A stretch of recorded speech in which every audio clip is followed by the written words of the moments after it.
حضرت خولہ بنت ثعلبہ رضی اللہ تعالی عنہا، یہ ایک صحابیہ ہیں، یہ نبی صلی اللہ علیہ وسلم کے پاس آئیں. ان کے شوہر نے ان سے زہار کیا تھا. زہار کہتے ہیں کہ انتی علی کظہر امی.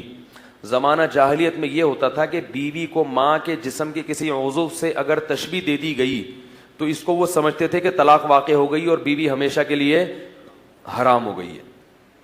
تو ان کے شوہر نے ایسے ہی کہا کہ تو میری ماں کی طرح ہے، تیری جیسے ماں ہوتی ہے نا، اس طرح سے تشبیہ دی. تو زمانے جاہلیت میں یہ الفاظ طلاق کے تھے. اب ان کے چھوٹے چھوٹے بچے اور شوہر سے محبت بھی، شوہر نے تو غصے میں کہہ دیا. اب یہ نبی کے پاس آئیں، یا رسول اللہ میرے شوہر نے ایسا کہا ہے. نبی نے فرمایا کہ تمہارے لیے کوئی گنجائش نہیں، حرام ہو گئی. اپنے شوہر رو رہی ہیں، میرے بچے ہیں، مجھے شوہر سے محبت ہے، میں نہیں چھوڑ سکتی. آپ نے فرمایا کہ تمہارے لیے گنجائش نہیں ہے. پھر آسمان پہ سر اٹھا کے اللہ سے دعا مانگ، کیونکہ اس وقت وہی نازل ہو سکتی تھی کہ بھئی اے اللہ نبی تو نہیں دے رہے، تو آسمان سے حکم ہی تبدیل کر لے. ہے بھائی آج یہ ممکن؟ آج اگر کوئی 3 طلاقیں دے کے آیا ہے مفتی صاحب کے پاس تو وہ کیا کرتا ہے؟ رو رہا ہے، مفتی صاحب بیوی حلال ہے حرام ہے. مفتی صاحب کیا کہتے ہیں؟ حرام ہو گئی. وہ کہتا ہے یار یہ میرے چھوٹے چھوٹے بچے.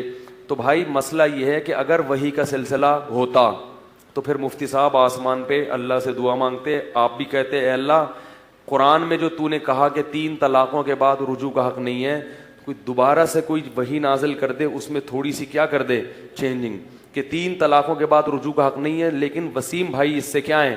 مستثنا ہیں، کیونکہ ان کے چھوٹے چھوٹے بچے ہیں اور ان کو پتہ نہیں تھا کہ 3 طلاقوں کے بعد بیوی کیا ہو جاتی ہے؟ حرام ہو جاتی.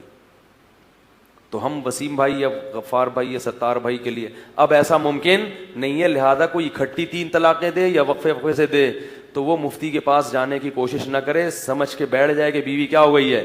فارغ. اور یہ حکم اب چینج نہیں ہو سکتا. اس پر اجماع ہے صحابہ کا، قرآن بھی احادیث بھی. اور اس میں کہیں سے بھی دائیں بائیں سے فتویٰ لے کر آ گئے تو وہ فتویٰ شریعت میں معتبر نہیں ہے.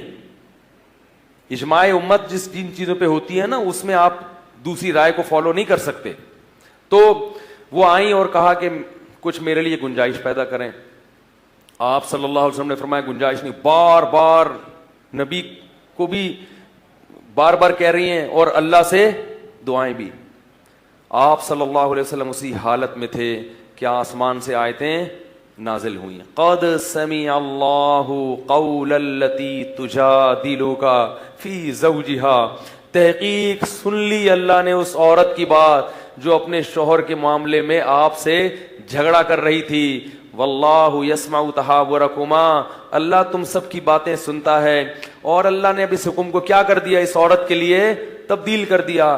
الذین یظاہرون من نسائہم، جو لوگ اپنی بیویوں سے زہار کرتے ہیں، فتحریر رقبۃ مومنہ، ایک مسلمان غلام کو آزاد کر دیں. من قبل ان یتماسا، بیوی کے قریب جانے سے پہلے غلام آزاد کر دیا تو بیوی کیا ہو جائے گی؟ حلال.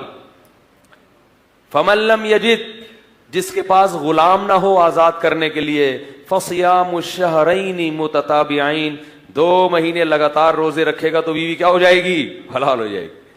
فمن لم یستطع، اور بیچارہ کوئی میاں بڈھا ہو چکا ہے وہ روزے نہیں رکھ سکتا، تو فإطعام 60 مسکینا، 60 غریبوں کو 2 ٹائم کا کھانا کھلا دو تو بیوی کیا ہو جائے گی؟ حلال. یہ زہار کے بارے میں ہے. طلاق کے بارے میں 3 طلاقیں دے دی تو پوری دنیا کے بکرے کاٹ کے بھی غریبوں کو کھلا دو گے کچھ بھی نہیں ہوگا. یہ ذہن میں رکھو کہ آپ کے اچھا مجھے تو پتہ ہی نہیں تھا. تو یہ کیونکہ اب قرآن مکمل ہو گیا نا، اب اس میں چینجنگ نہیں ہو سکتی. تو یہ اللہ نے ان کی بات سنی اور آیتیں نازل کی کہ بھئی زہار جب ہوگا تو یہ کفارہ ہے. اور بیوی کیا ہے؟ کفارہ اس لیے کہ تاکہ یہ گندا لفظ اپنی بیوی کو، ماں ایک مقدس رشتہ ہے، بیوی کا رشتہ ویسا نہیں ہوتا. اب آپ وہمی نہ بنے. بعض لوگ غصے میں او ماں جا میری ماں معاف کر دے، اس سے کچھ نہیں ہوتا. بعض لوگ غصے میں بھی کہتے تو میری ماں بننے کی کوشش مت کر، تو اس میں لوگ وہمی ہو جاتے ہیں یار کہیں 60 روزے تو نہیں ہو گئے ہیں بھائی. تو اس میں وہمی بننے کی ضرورت نہیں ہے، یہ وہ الفاظ نہیں ہیں. لیکن ویسے بیوی کو سنجیدگی کے ساتھ یہ کہنا کہ تو میری ماں کی طرح ہے، یہ بہت خطرناک لفظ ہے. اس سے اجتناب بولو بھائی ضروری ہے. بہن بھی نہیں بولنا چاہیے. ایک آدمی اتنا پریشان ہوا, ایک سیدھے ہوتے ہیں نا پٹھان, بیچارے سیدھے ہوتے ہیں. میرے پاس ایک پٹھان آیا, کہہ رہے میری بیوی نے مجھ کو بھائی بول دیا ہے, میں بڑا پریشان ہوں. میں نے کہا یار بیوی تو طلاق بھی دے دے تو کچھ نہیں ہوتا ہے بھائی, بیوی نے بھائی بول دیا تو کیا ہو گیا. بیچارہ سیدھا تھا, اللہ کا خوف تھا, تو مسئلہ پوچھنے کے لیے آیا.